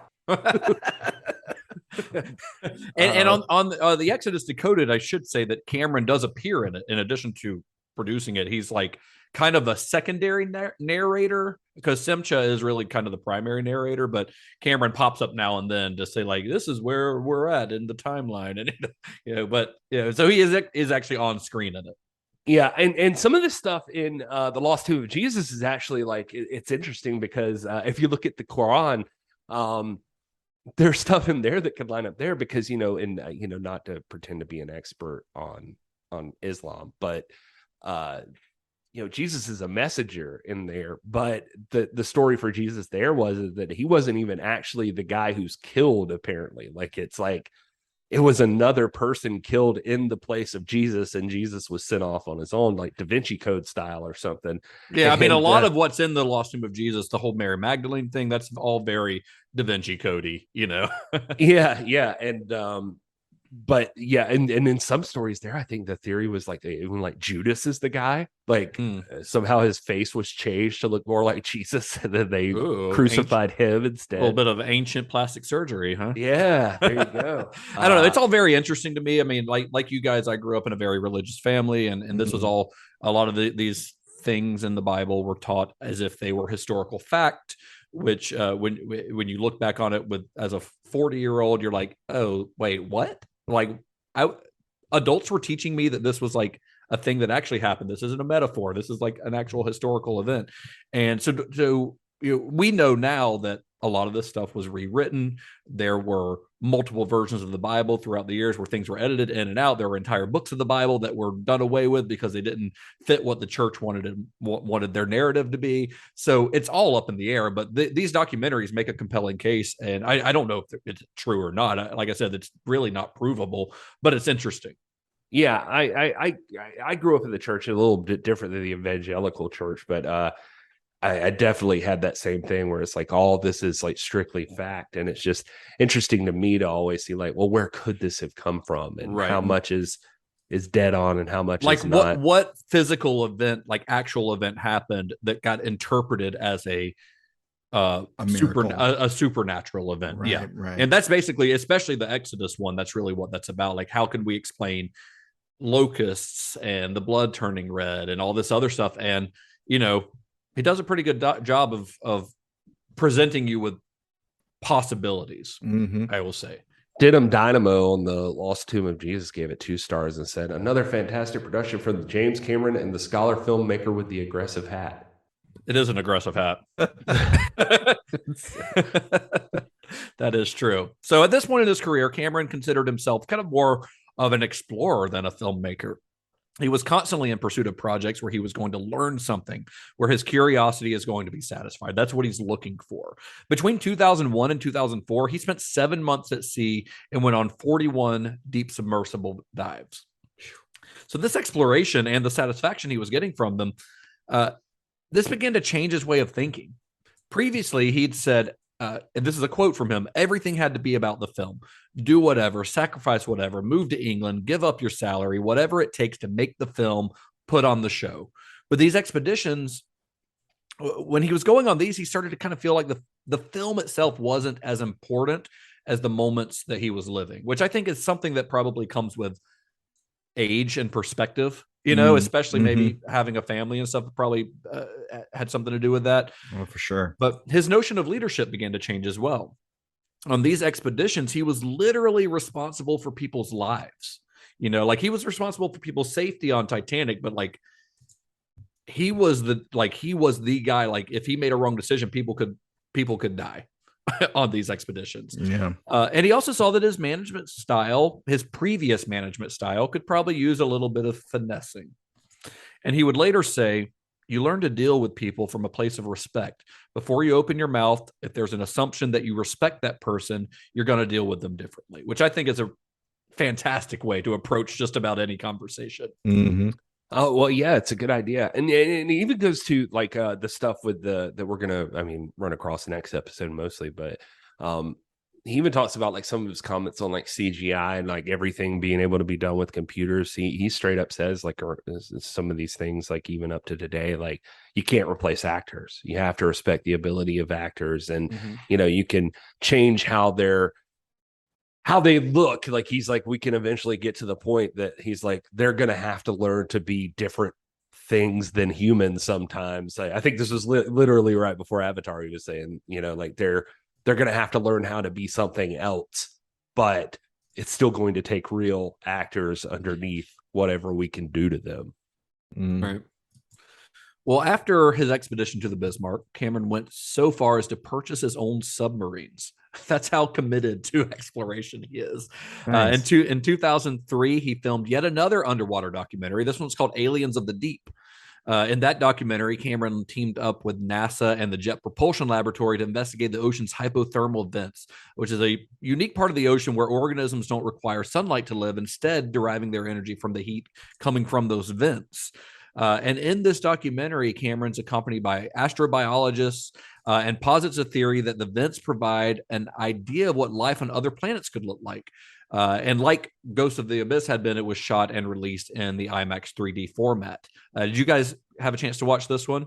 This one I did watch. Yeah. It's it's honestly really fascinating. There's some fascinating footage of like the footage of the underwater life and stuff is really cool. I think it's a little cheesy when it gets to the space stuff at the end, which is clearly sort of inspired by the Abyss. Hence, sure, but but it's a little hokey. But I see what he's trying to do. You know what I mean? And I think it's an overall pretty interesting documentary. And that strange kind of bioluminescent flora and fauna that he saw Yeah. during this expedition would greatly influence the creature and plant design on the next movie he's going to very much. Yeah, absolutely. I mean, you watch this knowing what Avatar looks like, and you're like, oh, it's a very clear inspiration. Clearly clearly he was inspired by this stuff he found on the bottom of the ocean. And it was like, and even some of the like real science of it, because you see these, okay, it's volcanic and it's shooting forth, some heat and a little bit of black smoke, but you don't think much about it. And then they're like,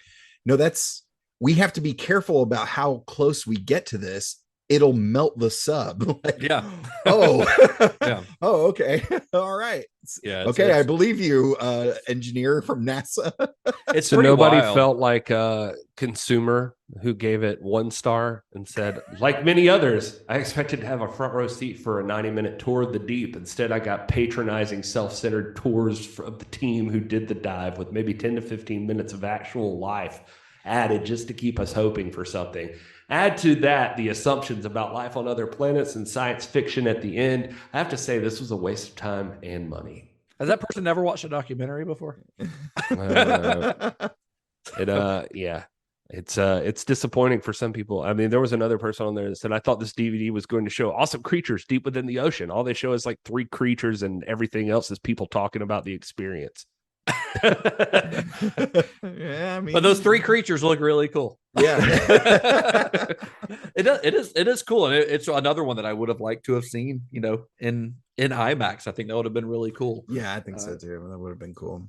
Well, by 2005, Cameron had spent 7 years of his life devoted to discovering new places and new technologies. So this age, from about, the age of like 43 to 50, these are generally some of the most productive years for a film director. And he decided to just, forego working in narrative film for that time. He could have made multiple other movies during that time if he wanted to. He could have made Spider-Man. He could have made Planet of the Apes or whatever else he was offered at the time, I did find, if you're wondering, a quote. If you weren't wondering, I've got it anyway, that James Cameron said about Spider-Man when Sam Raimi was hired on to do that movie.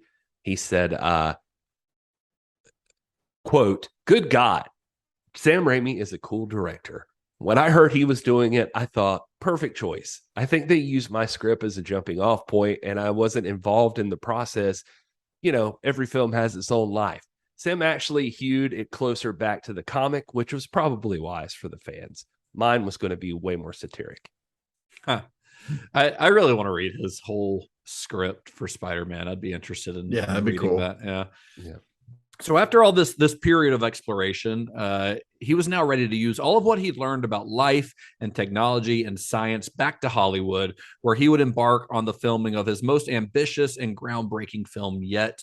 And one that, like Titanic, I feel like with time, people have they feel like they need to shit on it for absolutely no reason.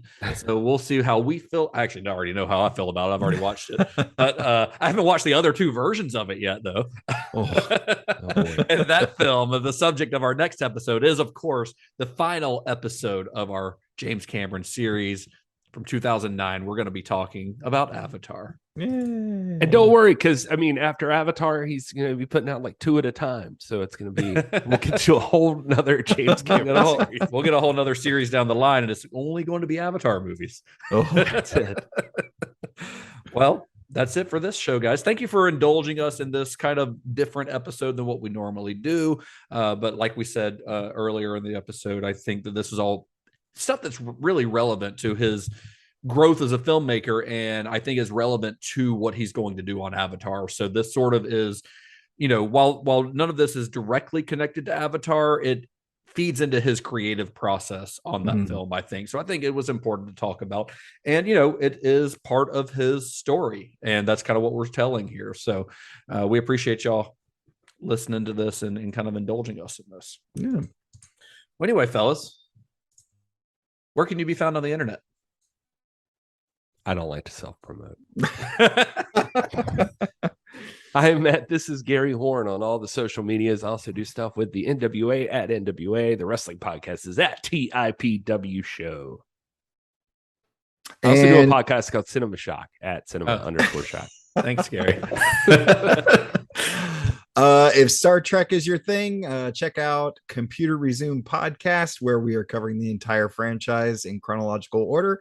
You can find that on all your major podcatchers and on all the socials at Computer Resume. You can find me at Mr. Todd A. Davis on Facebook, Twitter, Instagram, Letterboxd, and D&D Beyond. I don't even believe you use D&D Beyond. Okay. You can believe that, Gary. I'm going to look it up. All right. After our last episode, I looked up your Letterboxd, and your last update was 2 years ago. Yeah. So Todd is continuing to promote his Letterboxd Yeah. that he has not updated in 2 years. Well, I'm on D&D Beyond right now, and I just searched Todd Davis, and I didn't find anything. Todd A. Davis. Mr. Todd A. Davis. But your last Letterboxd was like I think it was a Toby Hooper film from like one of our very Probably first when we series. Yeah, probably from when we were talking about Toby Hooper. But anyway, to our listeners, please go follow Todd on Letterboxd if you want to. I don't know, dude. Yeah. I just searched Mr. Todd A. Davis. It says, looks like we failed our investigation. Cast guidance on us by refining your search. We'll try again. Wow. Well, anyway, I'm Justin_Bishop, Twitter, Instagram, and Letterboxd, where I am very active, as is Gary. Thanks, Gary. You're doing great on Letterboxd, by the way. I'm at least like documenting every movie. At least I watch. logging them. Yeah. That's Yeah. what I do. And you can find the podcast at cinema_shock, where you can find links to every episode. You can listen to every episode. You can browse episodes by series where they're grouped together. You can find links to our merch, links to our Discord, everything. So your one-stop shop for all things Cinema Shock. Until next week. May the wings of liberty never lose a feather. And be excellent to each other. Pick up a camera, shoot something. No matter how small, no matter how cheesy, no matter whether your friends or your sister star in it, put your name on it as director. Now you're a director. Everything after that, you're just negotiating your budget and your fee. And Johnny has the keys. You were just quoting James Cameron and then Yeah, adding Johnny has I the didn't keys know on what the to end do. of it. I was just like, I'll just Jim Cameron quote. I like it. I'm with it.